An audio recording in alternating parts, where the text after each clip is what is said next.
Having a hard time with business credit, maybe you even got denied.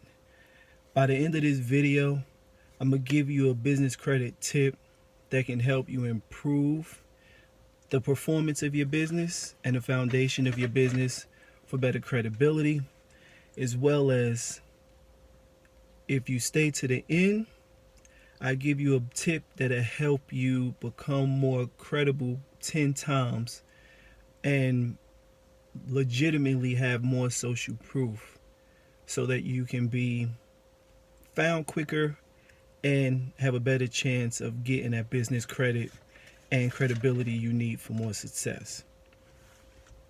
Let's get into it. What's going on, everybody? Mr. Legacy Builder for Moore TV here, and thanks for taking the time out to tune in today for business credit tips for success. So let's not waste any time. Me being a real estate entrepreneur and a marketing and strategy consultant for the last 5 years now, I've been through hell, so to speak. Most of my experience comes from trade as well as schooling, but majority is just from being in the trenches and going through it, documenting it, trying and testing, networking, and keeping my information up to date to current market standards and current things that's going on in various industries. So anyway, when you got a business, the noise about business, this particular business credit for success tip is about your business address. There's a lot of talk about what type of address to use. Maybe you're an independent contractor and you got a skill set that you can provide a service for, so you built your company around that skill set. Or maybe you got products as well as services that you provide and you build your small business, or you're a solopreneur and you have all your business around this particular skill set. Well, don't fret, because this information is for you. So I'm a little biased because I've tried about over 5 different types of business addresses, and the one that I learned that works the best for me, hands down, it's only 99 bucks, and they do a 3-month contract where you have to guarantee 3 months worth of payment, but it's still the best for your buck, and that's Opus Virtual Offices.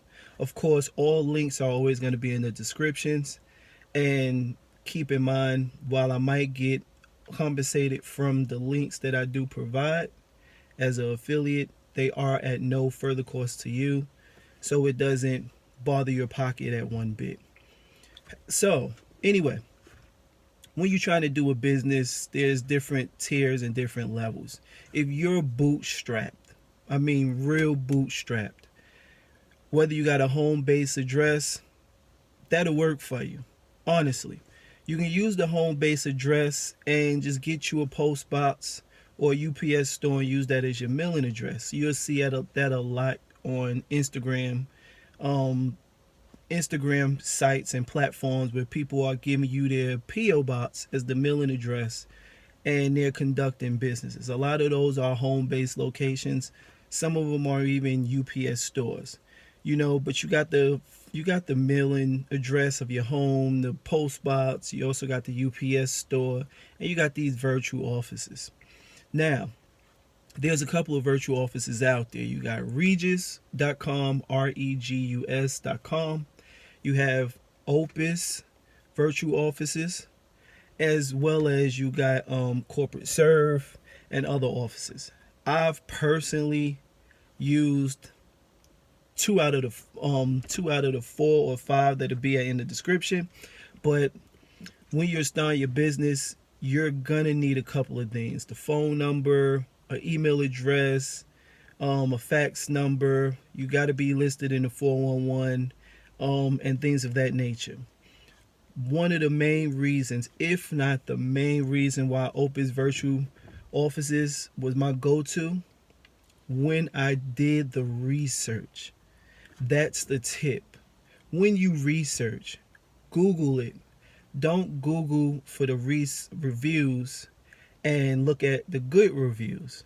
Don't let the reviews prove you right. Check the BBB database. Check the bad reviews. If there are no bad reviews, try to see how long that company that you're getting the virtual offices has been around. Check the property address of the virtual office. You can look up the county records and you can look at the virtual office county address and see who owns that property that you're about to be doing business with. That's a big way to see if this virtual office is legit or if this virtual office is a broker who's brokering out different offices for a bigger company.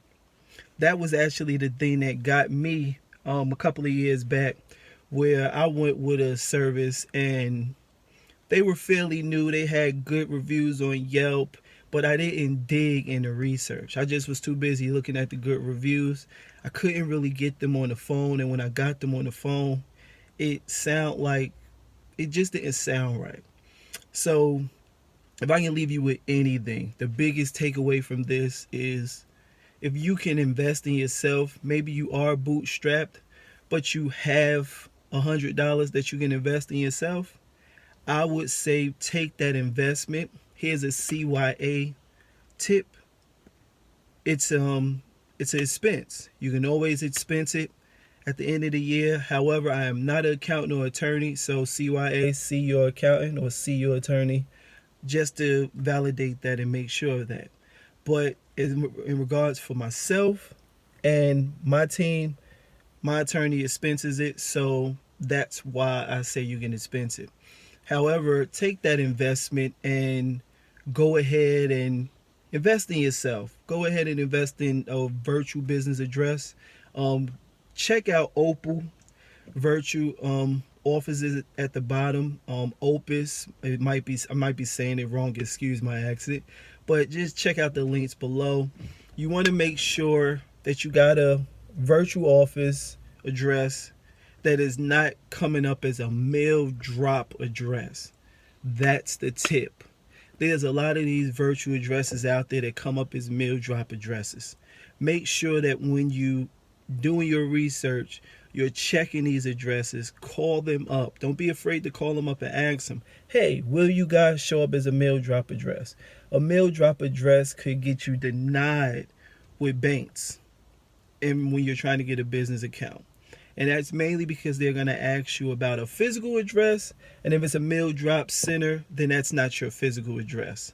So with that being said, that's something to think about with these virtual addresses. Do your research. But nevertheless, when you're setting up your business, make sure you got a business phone number. You're able to answer the phone when people call you, or you got some type of system in place for that. You got a fax number. You could be found on 411. A good business email, and a website. So if you stayed to the end, let me know if you consider yourself a big business or are you bootstrapping. Put that in the comments below so I can see which one you are, see who's who. Also, don't forget to like and subscribe. Be sure to hit that notification so you can get the rest of the business credit tips series, as well as other information dealing with business, real estate, and making more side income. Oh, real quick, just came on my mind, as you see. Want to definitely give you this bonus for staying to the end. And here's the bonus. If you are going to go online, make sure you list yourself online where you can be seen nationally. Most of the times when businesses are getting checked, they're getting checked online. So a lot of creditors and a lot of banks and lenders check your validation for social proof and credibility online. So make sure that when you're being searched, you can be found online. If you don't know how to do that, or if you have any other formation types of questions, or how to properly structure your business, or anything dealing with business, marketing, or strategy consultant, definitely click in the link and click the consult, and myself and my team would definitely be able to help you with that. And be sure to check out the description below and check out the links to see what will work best for you in your situation. It was a pleasure speaking with you guys. I look forward to continue to providing you value and helping you become successful with your business. This is Mr. Legacy Builder here with Moore TV. Peace.